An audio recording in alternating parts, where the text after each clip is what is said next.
మొదటి పేతురు పత్రికలో 5 అధ్యాయాల్లో 3 ముఖ్యమైన విషయాలు ఉన్నాయి. ఏమిటి 3 ముఖ్యమైన విషయాలు? మొట్టమొదటిది దేవుని కృప, రెండవది దేవుని కొరకు శ్రమ అనుభవించుట, మూడవది దేవుడు మన కొరకై సిద్ధపరిచేటువంటి మహిమ. మనం ఈనాడు ఇక్కడ కూర్చున్నామంటే దేవుని కృప. దేవుని వాక్యం చెప్తున్నది, లోకము దేవుని కృపతో నిండి ఉన్నది. 33వ కీర్తన 5వ వచనం. లోకమంతా దేవుని కృపతో నిండి ఉంది.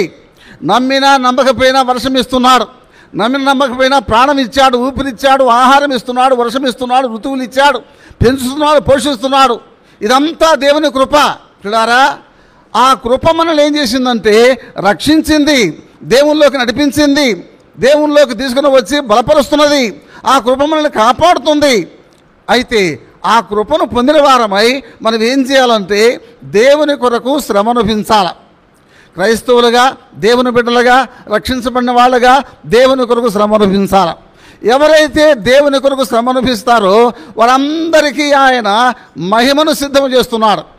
పరలోకములో ఆయన మహిమను సిద్ధం చేస్తున్నాడు. ఎవరికంటే అందరికీ కాదు, కేవలం దేవుని కృపను పొంది రక్షించబడి ఆయన కొరకు ఎవరైతే శ్రమ అనుభవిస్తారో వాళ్ళకు మాత్రమే మహిమ కిరీటము, మహిమ రాజ్యము, మహిమ శరీరము అంతా కూడా, పరలోకం అంతా కూడా దేవుని మహిమే.